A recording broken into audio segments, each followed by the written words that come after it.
So I got to be honest with you, tell you a little about my backstory. So my wife's from Phoenix, and she grew up in Mesa and Tempe, and my two brothers are doctors in Gilbert. Yeah. And my parents live in East Mesa. It's Los Andes. Yeah. So I feel like we're connected. Yeah. I feel like we're, Arizona. I know Queen Creek. I know yeah. where I watched a lot of football back then, when I was dating my wife. And then since the year I go to my nephew's games, Mountain View, that was their high school. Yep. Oh, yeah. Mountain View Mesa. Yeah, we played them a couple times, but yeah, Arizona. So I want to make sure that that we were connected. And then I saw your folks at the game in Phoenix, the kind of the homecoming, and I thought to myself, my parents, when I was first started to play, just how fast it rolled in, like the fame and the fortune and the notoriety. And I was just thinking about your folks and how they're handling it and what they're, how are they doing? My mom, she used to get so nervous for the game, she would walk the neighborhood. She couldn't watch. Yeah. And then my dad would have to call her and tell her the score. Yeah. How do your parents handle all this new stuff? Yeah. I mean, my mom definitely feels the emotion and stuff. My dad is more of the calm, cool, collected guy. He doesn't talk to many people. He likes to sort of just take it all in. But if there's people over at the house, like my dad, everyone knows if you're around Sean Purdy, be quiet. He needs to sort of focus and take it all in. My mom's all excited, but I mean, man, the night before games, we always call, we pray together, and we sort of just keep it simple. They don't, do anything more than what they do. They just enjoy the games and stuff. But I know my dad does, internally takes it like he's nervous. He's always praying. He says the whole game he's just praying the whole time. So, but other than that, they've enjoyed it. How about a postmortem from Dad? Do you get the feedback afterwards? Does he give you criticism or praise, or how does it work? No, I feel like in high school and college, he definitely told me, all right, yeah, there was this player, that situation you could have done. I'm like, Dad, I know. My coaches are telling me, and more than anything, I know. After a bad play or something happens as a quarterback, you already know. And but since I've gotten to the NFL, he's done a good job with just calling me and telling me that he's proud of me and that he loves me, and sort of just leaves it at that, and just lets me know that he's got my back and that he has, or he's supporting me through it all. And so that's more than anything what he tells me now. So most human beings, Brock, when things get more tense, adrenaline runs, things speed up, your mind shallows, Yeah. And it kind of gets overwhelming. And from an outsider's perspective, it feels like your DNA, it doesn't work that way. It's from outsider now. It feels like, bigger the moment, the more calm you get in a weird way. Yeah. Is that what? Explain that, because other humans are like, well, how does that happen? Yeah.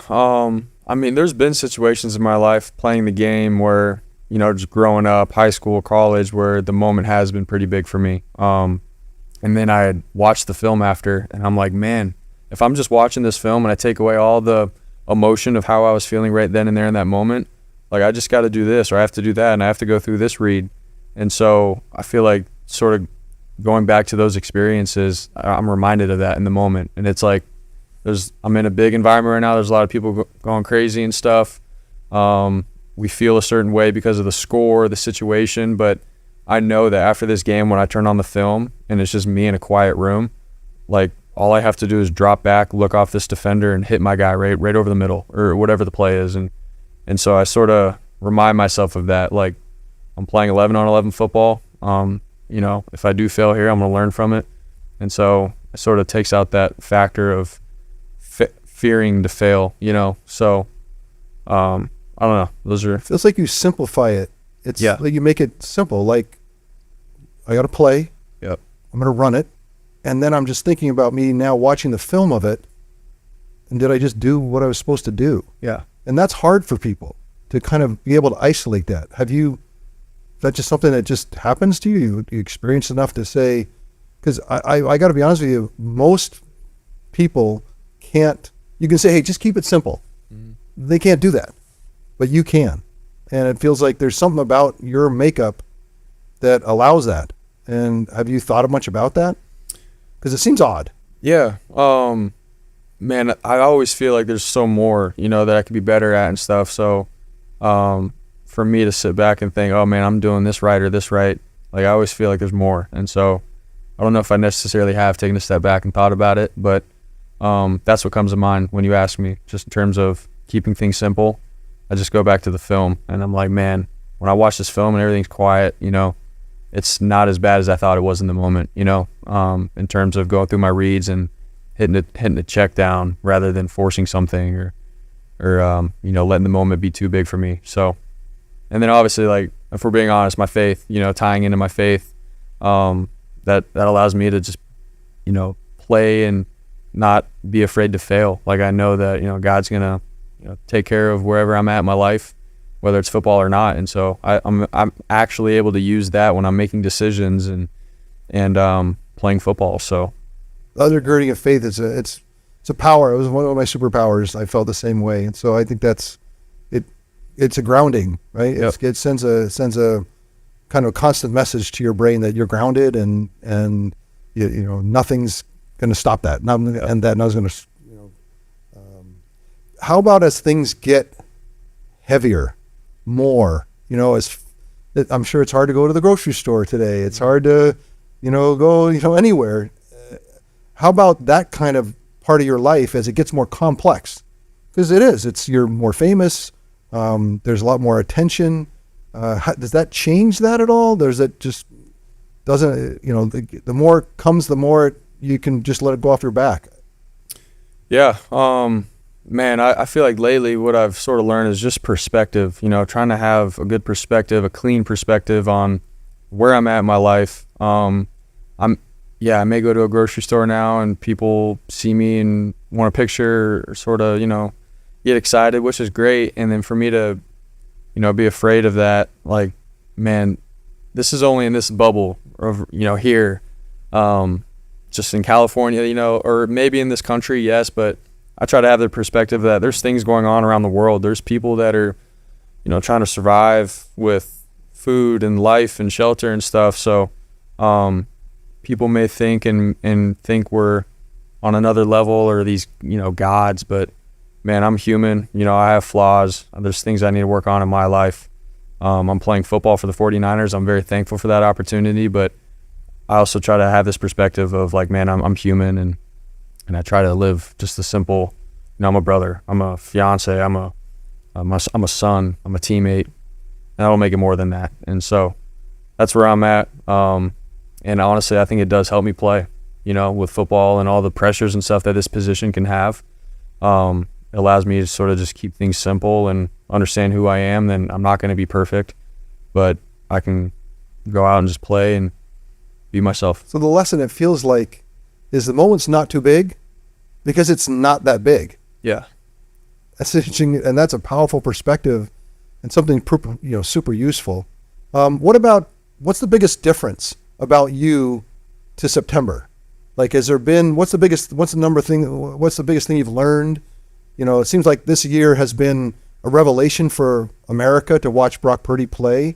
Nothing new for you, right? Because you've lived it out. But for a lot of people, this fall has been monumental in what, getting to know you. Have you learned things about yourself over this last 4 months in the season? Yeah. Obviously there's football stuff that, like that. Yeah. Tell us about the football stuff. Yeah. Like just the system playing within Kyle's, offense and my guys and sort of, understanding that for me, growing up, I always felt like I had to be the athletic Superman on my team and win games. I feel like now it's like, man, yes, win games, but not with your body so much, but with your mind, win games by making consistent, the right decision consistently.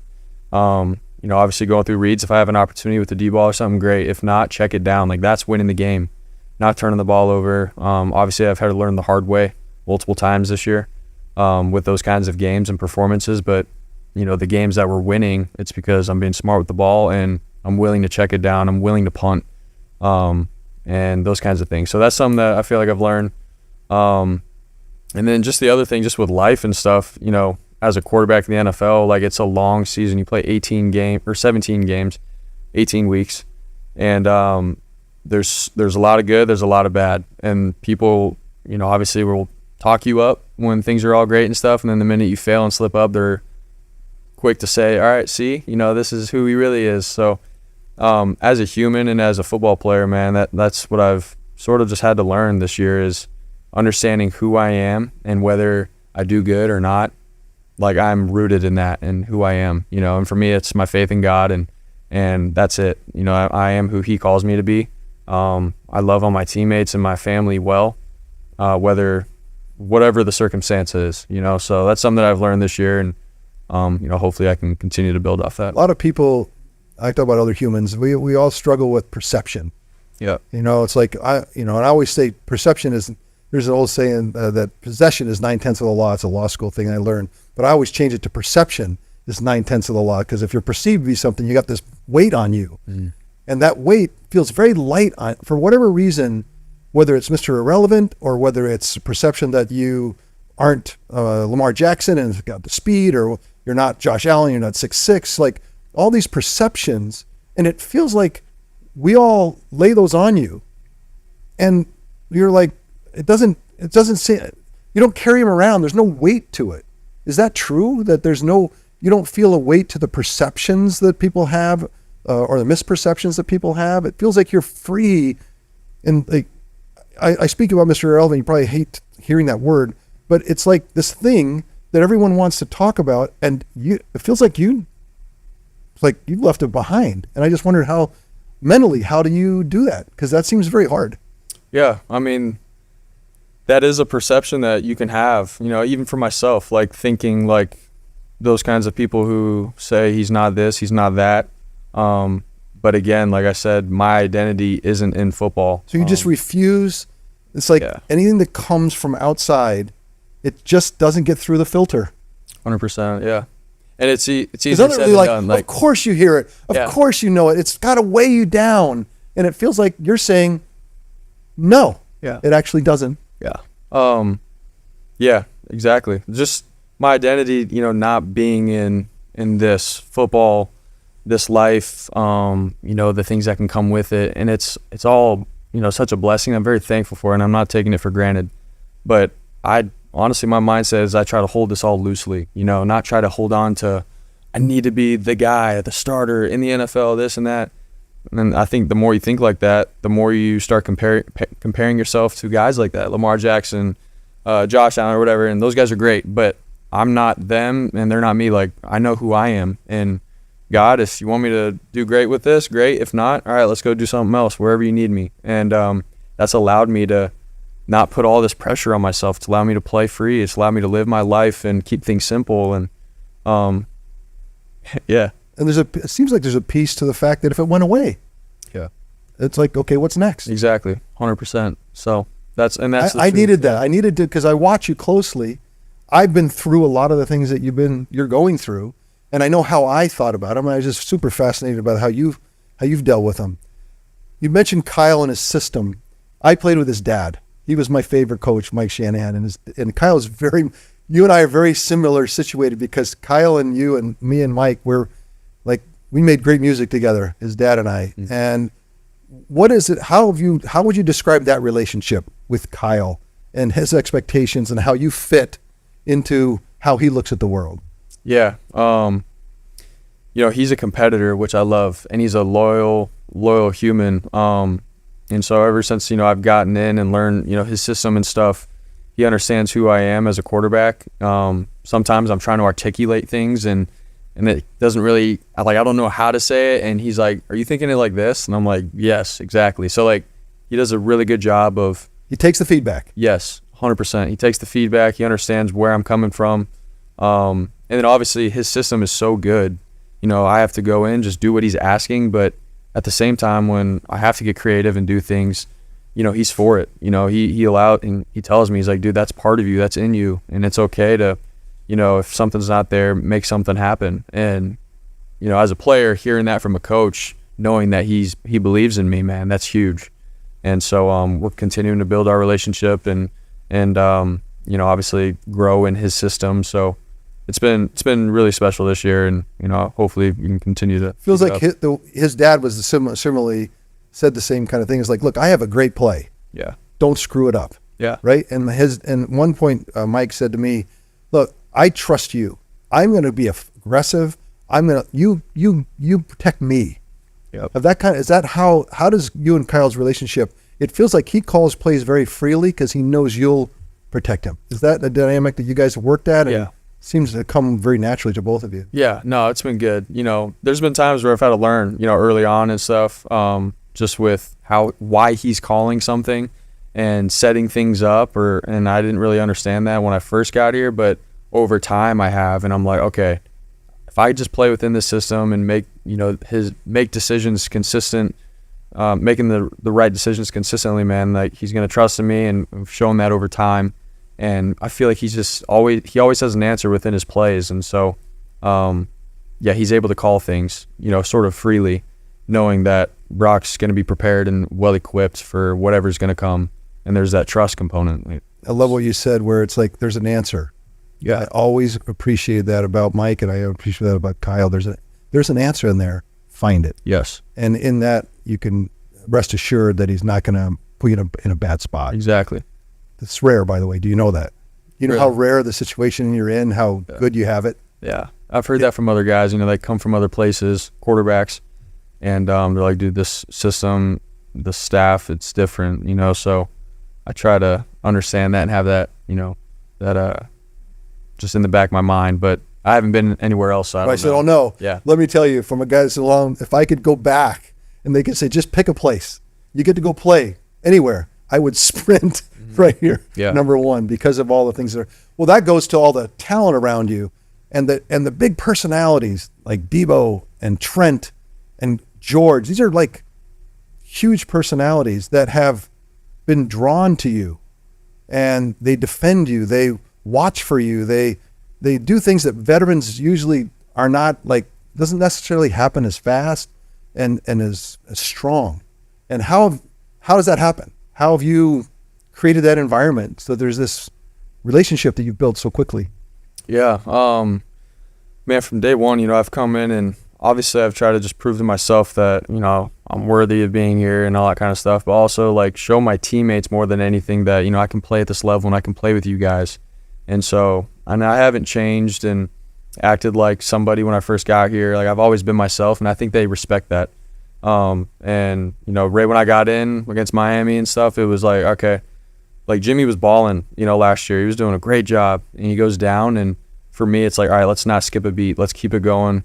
And when I got in, it's just, be myself, have confidence, and let it rip. And once I showed them that, I don't have that fear factor in myself of, the fear of failure, I think they were like, okay, let's ride with this kid. And over time, we've all been able to be ourselves and flourish as football players. So I don't know, just be myself and continue to work.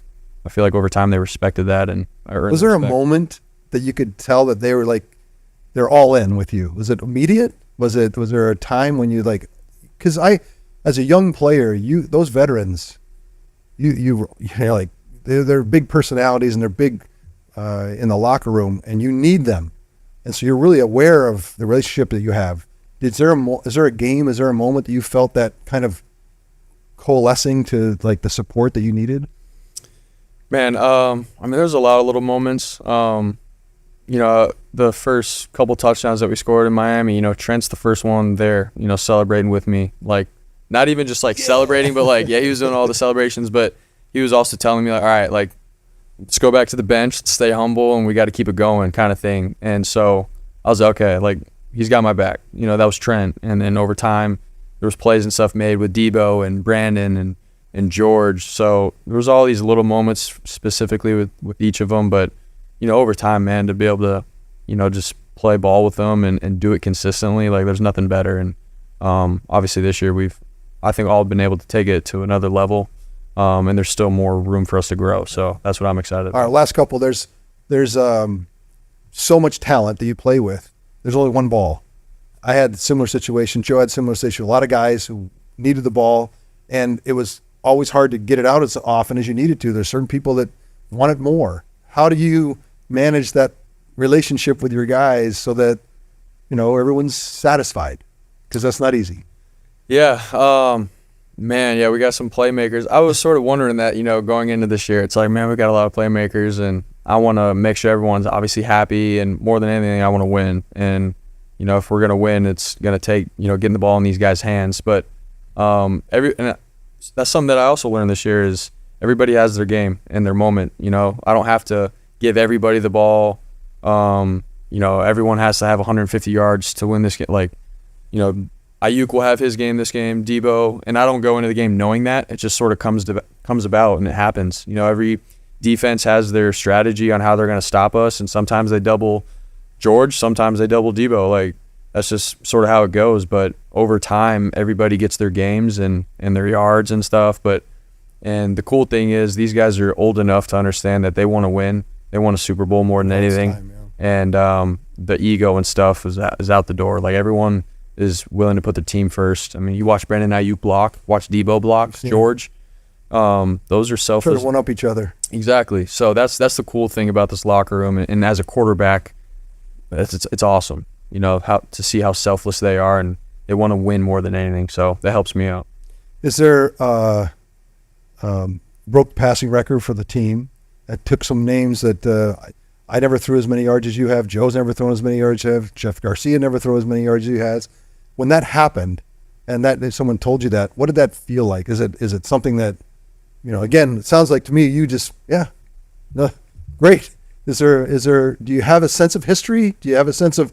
Is there pressure from the history at all? I can't tell if it doesn't seem like there's much weight on your back at all.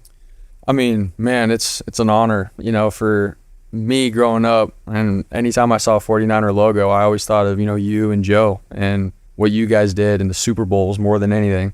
And so then obviously I get here and I'm just trying to make the team. And then last week happens and they tell me after the game, oh, by the way, you broke the record. I'm like, what? So literally you did. I had an idea going in towards the end of the season that it could come about, but I didn't know that I did it right then and there. And so they told me after, and I was like, wow.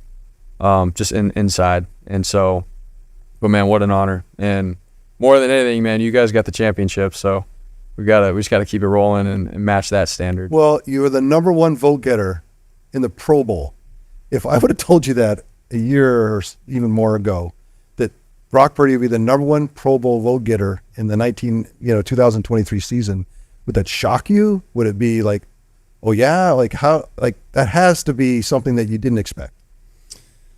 Man, I would probably just think like, man, like, that's all God. He's got a plan, more bigger and more beautiful than I could ever imagine, honestly. And yeah, I'm just gonna show up every day, work hard, and see where he takes me. And so, I'm very thankful for him, man. But did I ever expect all this kind of stuff? I didn't. I have no idea. So just try to show up, do my job every day, and it falls into place how it needs to. Well, it's a beautiful way to live, and you can tell that there's a grounding in it that just seems like it every day, no matter what happens. Nothing's a shock either way. Yeah. And it feels like there's, I don't know. Brock, I've wanted to not do it publicly, but I wanted to sit down and hopefully do it more often and stay connected. I've loved the conversation. Yes, sir. No, I appreciate it. Anything I can, any insights I can give you that would be useful? I don't know if there's probably not. Oh, there will left be. there. Yeah, maybe off camera about how to win a Super Bowl. We'll get a text string going and see if I can be helpful. Yeah. Yeah, because there's some big moments coming, I'm sure. Yes, sir. Well, I appreciate Great that. to say hello to you. Yes, sir. It's an honor. No, sir. Bro. No, sir. No, sir. Yeah. I refuse. Habit. Growing up, my dad. That's how he taught me. If you don't call me Steve, then we're not going to be friends.